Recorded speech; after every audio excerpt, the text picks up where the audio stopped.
আলো নিভে গেলে অন্ধকার বলে ওঠে নিজের গল্প। আর সেই গল্পই শুনতে চলেছেন আপনি এমটি স্টুডিও 0.1 ভৌতিক জগতে। চোখ খুলে শুনুন, কারণ ভয় কখন কোথা থেকে আসে কেউ জানে না। নমস্কার, আমি অনির্বাণ। আপনারা শুনছেন এমটি স্টুডিও 0.1।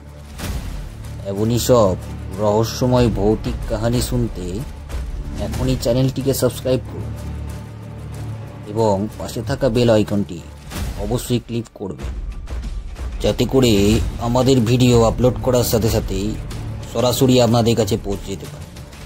চলুন আর কথা না বাড়িয়ে গল্পটা শুরু করা যায়। শ্মশানের পাশের রাস্তা, ট্রাক ড্রাইভারের রাতের অভিশাপ।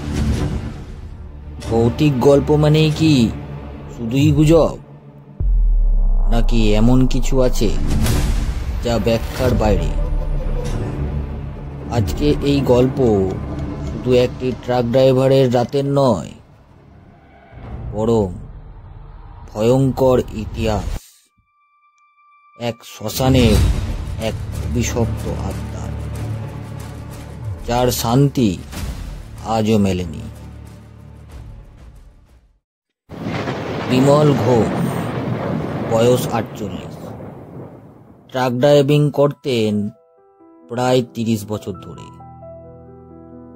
ছোটবেলায় বাবাকে হারিয়ে বড় হয়েছেন রাস্তায় রাস্তায়। রাত্রির হাইওয়ে ছিল তার কাছে প্রিয়, শান্ত নীরব, কিন্তু এমন এক রাস্তা ছিল যেটা সে এড়িয়ে চলত, শ্মশানের পাশের রাস্তা। কারণ সে জানতো সে রাস্তার নামেই কাঁপে ড্রাইভার মহল।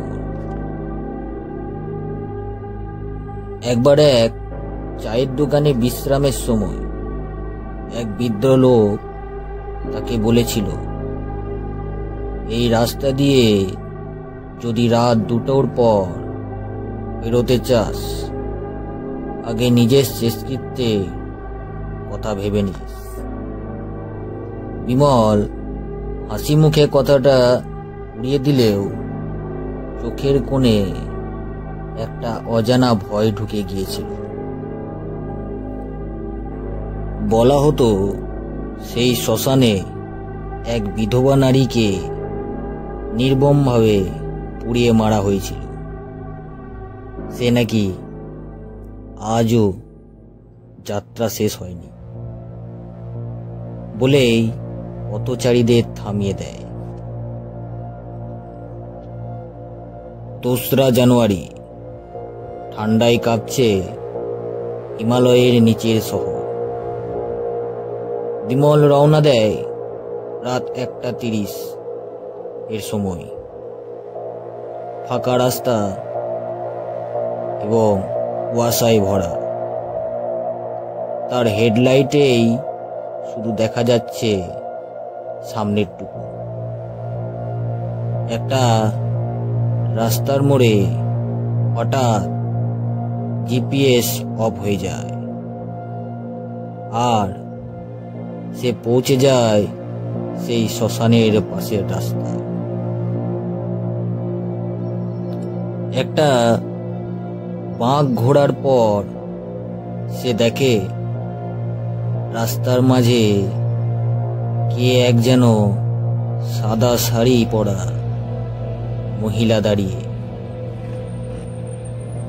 বিমলবাবু ব্রেক কষে দাঁড়ায়। নামার পর দেখলো কেউ নেই, কিন্তু ট্রাকে ফিরে এসে জানলায় তাকে দেখল। হঠাৎ জানলা খুলে সে মহিলা বলল, আমাকে পৌঁছে দাও। বিমল বোঝে না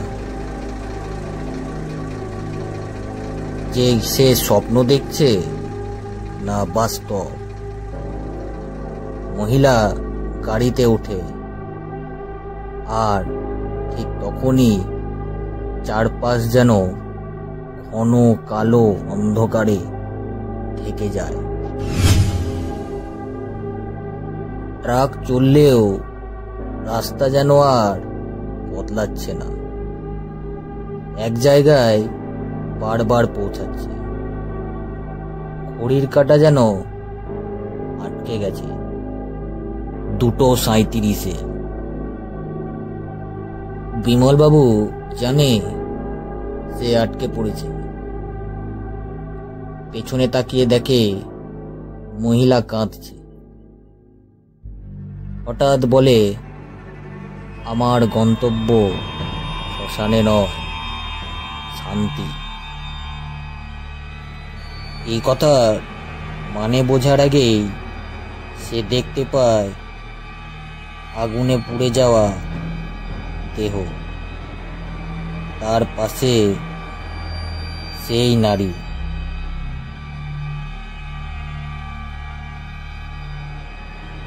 বিমলবাবু দেখতে পায় অনেক বছর আগে এক গরিব নারী বিধবা হয়ে এক জমিদারের ঘরে কাজ করত। তাকে অপবাদ দিয়ে জীবন্ত পুড়িয়ে মারা হয় শ্মশানের পাশে। কিন্তু মৃত্যুর আগে তার অভিশাপ ছিল, আমি যার কাছে পৌঁছাতে চাইব সে কখনো রেহাই পাবে না। বিমলবাবু বুঝে যায় সে একজন বাহক, আত্মার শেষ ইচ্ছা পূরণের বাহক। নারী বলে, আমাকে যেখানে মায়ের অস্থি রাখা হয়েছিল সেখানেই পৌঁছে দাও। সেই জায়গা ছিল ট্রাকের উল্টো দিকে এক পুরনো গাছতলায়। বিমল ট্রাক ঘোরায় এবং তাকে পৌঁছে দেয় সেই জায়গায়। এক আলো ছড়িয়ে পড়ে চারিচত্বরে, আর সেই নারী যেন মিলিয়ে যায় সেই অদ্ভুত আলোর এক রশ্মিতে। ট্রাক স্টার্ট করে বিমলবাবু, সময় নড়াচড়া করে। বিমল সময় মতো পৌঁছে যায় তার গন্তব্যে, কিন্তু তার চোখ আজও ঘুমাতে পারে না।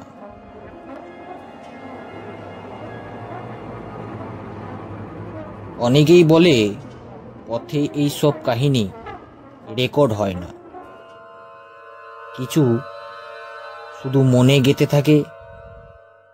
আর যদি কখনো রাত 2টোর পর শ্মশানের পাশের রাস্তায় যেতে হয়, যাবেন।